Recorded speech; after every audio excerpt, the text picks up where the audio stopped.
Hello, hello, my Nap fam. It's your girl T, and I'm back with another video wearing the same exact shit I was wearing in my last video. Fairly recently, I did a video where I did a roundup of some hair things that I've been loving recently. This is gonna be not hair things. It's just some shit that I've been loving right now, and by right now, I mean over the past few months, because it does take me a while before I decide, okay, alright, you're in, you good. It's a little bit of a mix of things, but let's just get started. First up is this single eyeshadow from Colourpop. This is not a new shade. In fact, I believe it is being discontinued. It is called Crenshaw, and it is just a nice warm brown.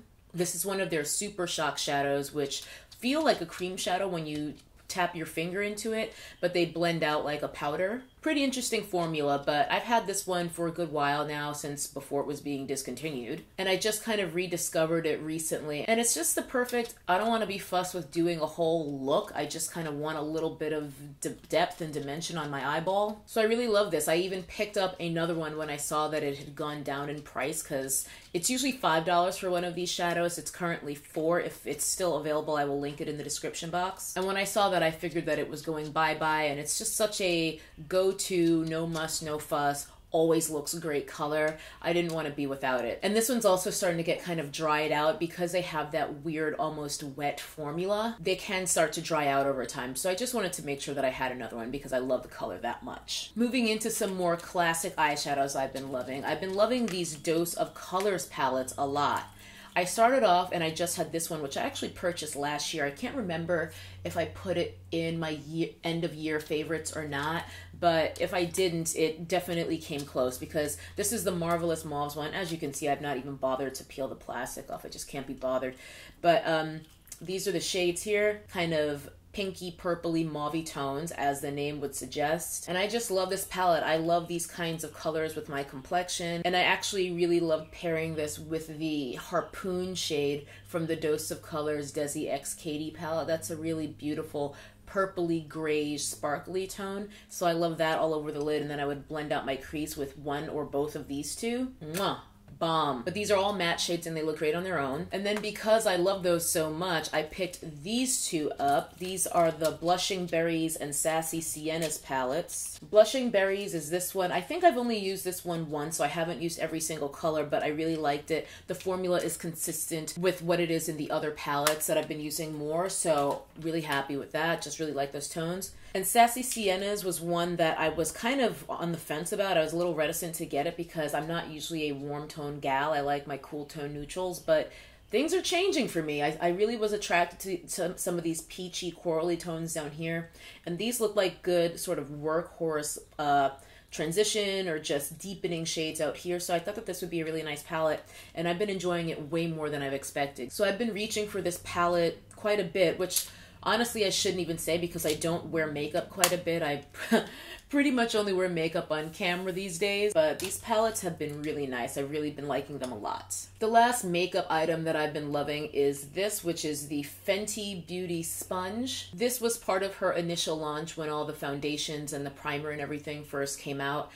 I got a sample of the foundation, couldn't really find a good shade match for myself. The undertone would always be off, or would just be a little too dark or a little too light. So it just goes to show, I mean, even with 40 shades, sometimes you might not find your match, which is too bad. And then ironically, there are foundation lines that have like 5 shades and I can find a match. But anyway, I decided to give this sponge a try because I'm a pretty ride or die fan of the Beauty Blender. The actual Beauty Blender brand Beauty Blender, that is really hard to say. But I liked the shape of this one. I thought that this end would be really good for blending out concealer underneath the eyes, which it is. And I thought that this flat side would actually be really efficient at just blending out foundation all over. And it is. And then you still have the round side like you would have on a regular beauty blender, and the little booty side that you would have on a regular beauty blender. So I thought that the design was just more thoughtful, and then when I bought it, I was surprised at how much I really like the texture. I feel like it doesn't feel exactly like a beauty blender, but I feel like it feels just as good. It's just a different texture slightly. But it's just as soft, and I think I like this more than the Beauty Blender because it's so multifaceted.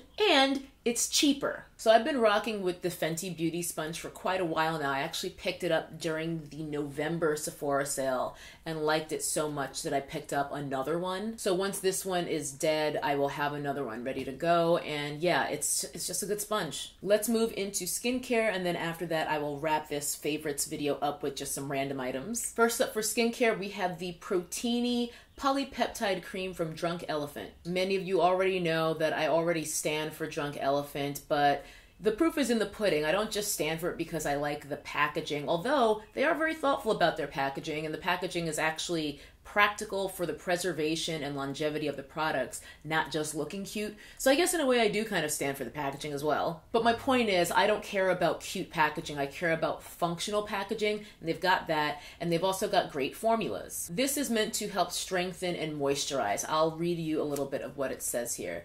This breakthrough protein moisturizer combines an unprecedented array and concentration of signal peptides, growth factors, supportive amino acids, and pygmy water lily for visible and immediate improvement in the appearance of skin's tone, texture, and firmness. This is essentially like a protein shake for your face. I put this on and my skin feels a lot more bouncy. It feels hydrated but not weighed down. It is not a jar packaging, which is great. It's like, you know, you press the top and then it comes out, so no air is getting in and you're not contaminating your product by dipping your fingers in or anything like that.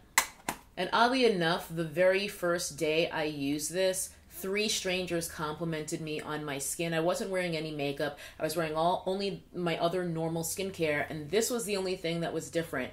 And that day people were just complimenting me on my skin, and it was kind of out of the blue, and I was just like, is it the Proteini? And as time has gone on and I've continued to use it, I basically take like one pump, like a little shot of protein essentially, and I'll add it to my sunscreen or my nighttime moisturizer, and that's how I like to use it. I use it morning and night, and I just take a little bit and just use it kind of like a little booster. I don't know what voodoo is going on with this company and with this particular product, but it's one that I'm pretty sure I do not ever want to be without now that I've started using it, because I feel like my skin has been looking much nicer than usual lately. I've been on this mission over the past few years to get my skin from a point of being very acneic and oily and having tons of hyperpigmentation to now where I have less acne and less oil and less hyperpigmentation. And along the way, I feel like I've come across a few different products that have helped me to kind of like level up and get my skin farther along in progress, because after a certain point, it seems like, you know, you keep using the products that work for you and you're treading water, but your skin isn't necessarily improving. This is a product that I think that after adding it, it helped me get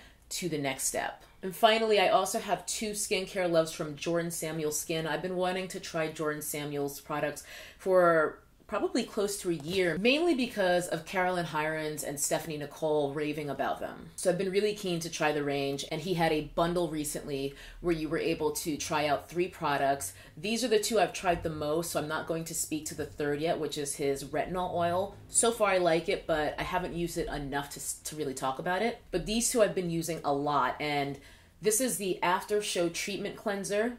It's a cleanser. And cleansers are generally something where I don't really think that much of them. It's kind of like, well, as long as it doesn't leave my skin feeling tight, who really cares? This is unlike any cleanser I've ever used before, and it may be the only cleanser I use from now on. It's got a thick gel texture, and you're meant to massage it into dry skin, and you can either wipe it off with a warm wet washcloth or just rinse it. So this can work as your morning cleanser. This can work as your evening cleanser after you've already removed your makeup. What I love about this is the way my skin feels after I've rinsed it off. I feel like my skin already has on a layer of moisturizer. I've never found anything that actually cleans my skin effectively and then leaves it feeling like I've already misted my face with a light essence after I'm done. It's crazy. My skin feels so soft and plump after I rinse it. I'm like, what's in this? And I have read the ingredients, of course, like I always do with any skincare products I use, but I was pretty astonished by just how nice this leaves my skin feeling. It really is unlike any other cleanser I've ever tried. So shout out to Jordan Samuel. This is an amazing formula, and I really love this cleanser, and it's going to be a staple for me. The other item I've been loving from that trio is the Hydrate Facial Serum. This is a very lightweight serum. You can probably see it kind of moving around. It's not as thin as water. It's sort of like a thicker essence, which is how I like to use it. If you saw any of my 2 recent skincare videos, my AM skincare routine or my PM one, you may recall that I like to kind of layer my moisturizers on my skin going from lightest to heaviest. So I start off with a light mist, which is basically how my skin feels after using this. It feels like I already did that. And then I'll go in with a toner or an essence that's a little bit thicker and more viscous. And that's where this one's been coming in for me, and I absolutely love it. It's also safe for eye use, which is amazing, because a lot of products, for whatever reason, they say not to do that, and you're just like, but why? If it's just a moisturizer, why wouldn't it be safe to use around my eyes? I like that this one is specifically stated to be safe to use around the eyes, and I just love how it feels on my skin.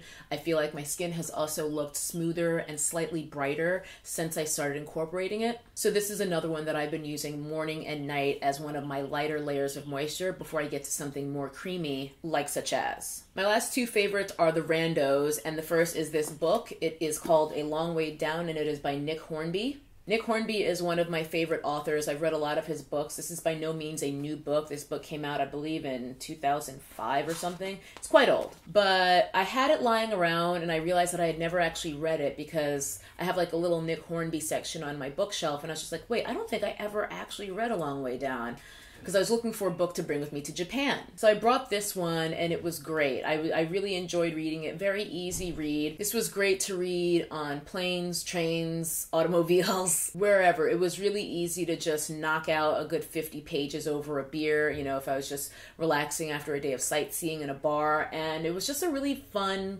easy to read book with a very dark premise. I can't really say much about this book without spoiling it, to be perfectly honest, but it's just a fun read. Darker humor for sure, which is right up my alley. He's a British author, and I tend to love a lot of British authors. I love Zadie Smith as well. Nick Hornby wrote About a Boy and also High Fidelity, both of which were turned into movies. I don't know that this book is quite as good as those, but I also haven't read them in a very long time, but it's pretty good. I think it's just a really enjoyable, easy read. And for me, I haven't read a book in such a long time. I haven't been making the time, and I feel like this was the perfect one to kind of get me back in the habit and get me excited about reading books again. And last but not least is this thing. This is my portable charger for my phone, also works for my tablet, really any device that connects via USB or micro USB or USB-C. It's not the smallest, it's also not the lightest, it's a bit hefty, but I would say it holds a good 3 charges before it itself needs to be recharged.